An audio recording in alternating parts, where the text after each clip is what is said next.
Serving southern New Mexico, this is the award-winning KRWG-TV News 22, where news matters. Good evening, everyone. I'm Maddie Volmer. And I'm Carpio Grego. The New Mexico Supreme Court will soon decide whether the state's second congressional district will remain as it is. The Democratic legislature redrew the boundaries, and the Republican Party sued, saying the boundaries are unconstitutional.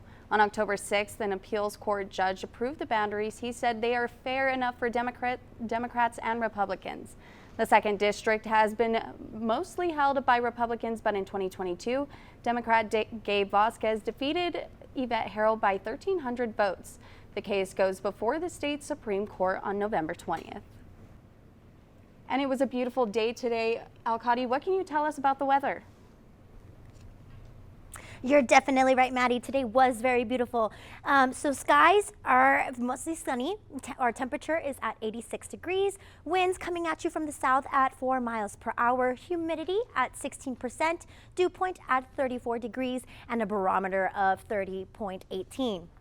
Taking a look at today's high, we had a high of 88, an average of 78, and a low of 54. For our record high, we had a high of 91 and in 1991, and a low of 33 in 1967. There's no chance of rain for tonight, and for our yearly rainfall, we had a 4.92 inches. I'll be back with your national forecast, but back to the desk for more news. The NMSU football team is back home tonight after a successful trip down I-10 to play arch rival UTEP.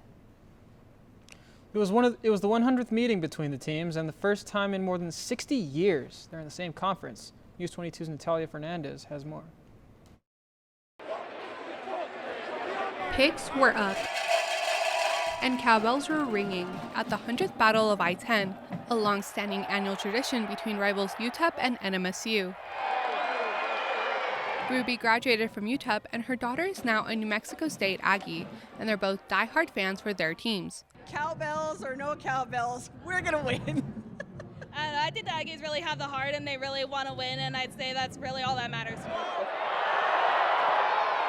Ruby and Serena were just two of the estimated 19,000 people at the game. Aggie fans were outnumbered since it was on UTEP's home field, but both sides were enthusiastic in their support. All the time. We're very strong Aggie fans. We're there, ride or die fans right here. Whoever wins, whoever plays the best is meant to be the winners. So good luck to both teams, but let's go Miners. Let's go UTEP. On the field, it wasn't that much of a contest. The Aggies are riding a successful season and beat the Miners 28-7. Now that the 100th Battle of I-10 has concluded, NMSU has officially won against both the UNM Lobos and UTEP Miners on their home fields within the same year for the first time since 1927. I've always been a Miner at heart.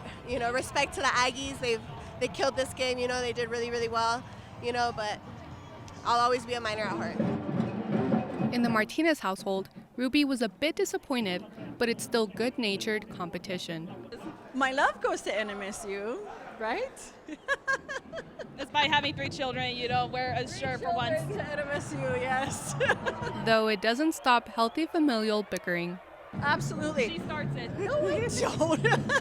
Yeah, you do. I get text messages, I get all kinds of stuff, and I wait till I come to the game and let my team do the talking.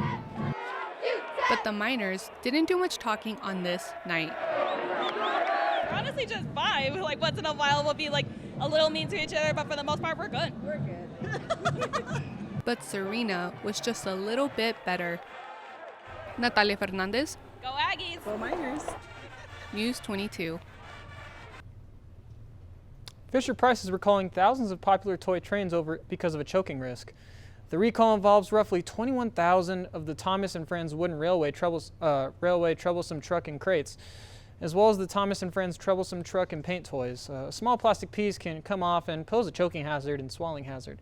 The toy trains were sold nationwide at Barnes & Noble and other specialty stores. Now, if you're a gun owner and you store your firearm in a biometric safe, listen. Some biometric gun safes are being recalled due to an injury hazard and risk of death. A programming feature on the safes can allow the safes to open without authorized access. A 12-year-old boy allegedly died from a firearm he got out of one of those safes. 61,000 portable gum safes with biometric locks have been sold nationwide. Now stay tuned because Alcari is going to be back with your national broadcast.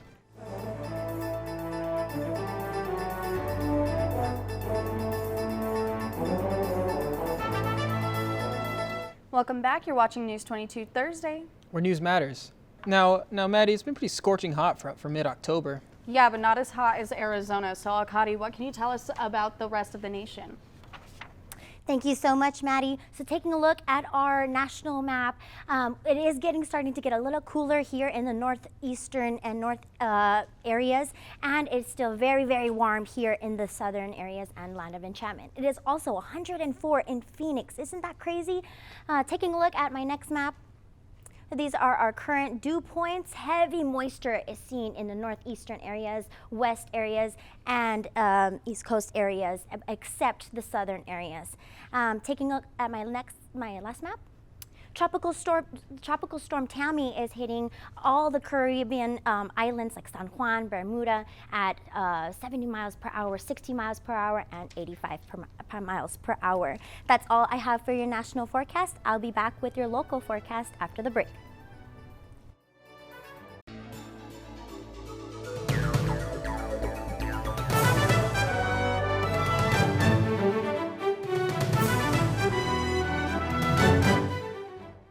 Welcome back, everyone. I'm Alcari Shirsat, and let's go ahead and take a look at your local conditions. So Farmington at 78, Santa Fe at 74, Gallup at 81, Albuquerque at 78, and Socorro at 81, and then last but not least, Deming at 87. Taking a look at tomorrow's temperatures, Farmington at 80, Santa Fe at 77, Albuquerque at 82, Socorro at 86, Las Cruces at 88, and Deming at 88 as well. Taking a look at Alamogordo's weather, tonight there's going to be a low of 51 and tomorrow a high of 87. Tonight in Truth or Consequences we'll have also a low of 51 and tomorrow a high of 88.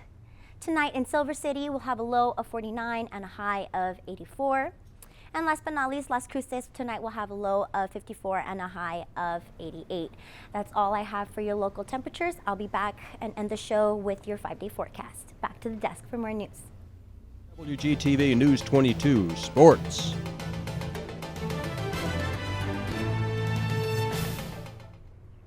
Welcome back. I'm Maddie Volmer, and let's talk sports.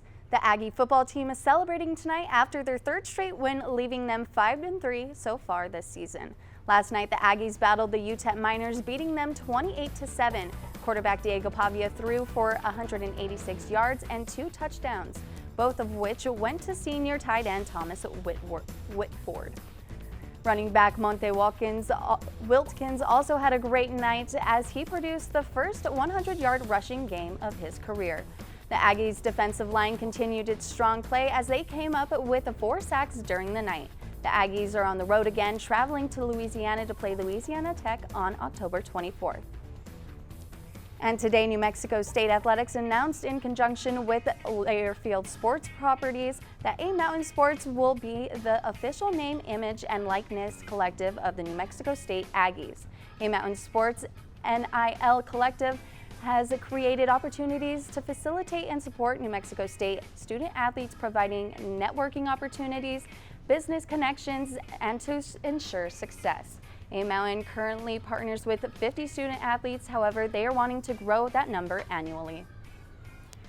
Being part of a bigger conference also means being on a bigger stage for the Aggies. With Conference USA basketball schedules finally coming out, all 15 home games for the Aggies will be broadcasted on ESPN Plus and CBS Sports Network. Aggies will be on primetime action except for one game this season. A new conference schedule has the Aggies headed to a new playoff destination in Huntsville, Alabama. You can watch their games on CBS Sports Networks. And that's all I have for sports tonight. Join us for more sports action next week. But still ahead, Alcari will be back to take a look at your 5-day forecast. But first, look out for the jet stream on Jupiter. More on this when News 22 continues.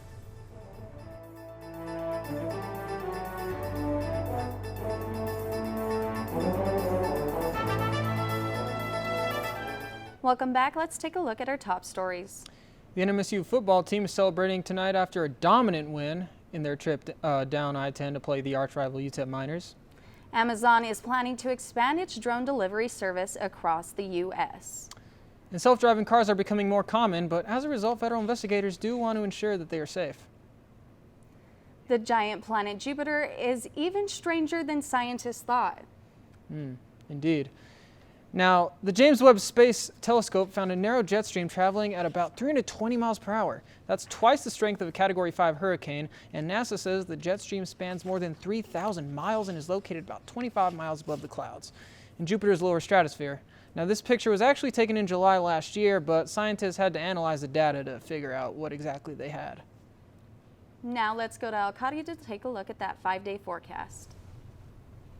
Thank you so much, Maddie. Taking a look at our 5-day forecast, mostly sunny throughout the week and potentially some thunderstorms coming at you at the beginning of next week.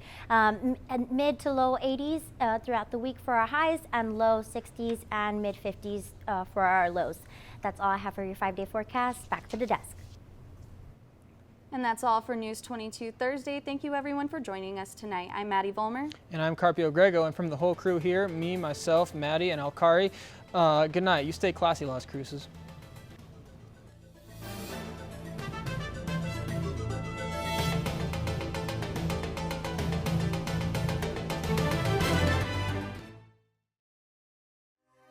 This news brief in Español is brought to you by Noticias 22, Spanish language news for southern New Mexico and West Texas. Noticias 22. Buenas tardes, les saluda Andrea Vázquez con las breves de Noticias 22. El lunes, los bomberos de las Cruces y varios equipos de rescate de la zona prestaron primeros auxilios y ayudaron a poner a salvo a un caminante en las montañas Órganos. Rescataron a un hombre de 70 años que sufrió una caída y múltiples lesiones en el sendero del Pino Aguirre Springs. Un médico y un teniente del Cuerpo de Bomberos del Paso se encontraban en el sendero y prestaron servicio y primeros auxilios y solicitaron recursos de rescate. Otros excursionistas también ayudaron en el rescate y el herido fue transportado en camilla. El descenso duró varias horas y el equipo llegó al campamento a las 6 de la tarde. Después, una ambulancia trasladó al hombre a un hospital local. El Departamento de los Bomberos de las Cruces no dispone de información actualizada sobre el estado del hombre. Ayer por la tarde en El Paso, los Aggies de la Universidad Estatal de Nuevo México se enfrentaron nuevamente contra los mineros de la Universidad en Texas en El Paso. Con un marcador de 28-7, los Aggies lograron proclamar la victoria esta temporada, tomando así la I-10 a la cual asistieron miles de Aggies. A pesar de que en los primeros 2 cuartos del partido fueron bastante cerrados, los Aggies lograron tomar la ventaja después del medio tiempo. El mariscal de campo, Diego Pavia, logró hacer 4 touchdowns que aseguraron la victoria de los Aggies.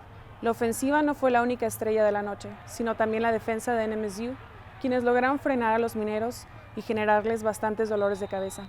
Eso fue todo por hoy. No olviden seguirnos en nuestras redes sociales. Que pasen una linda noche.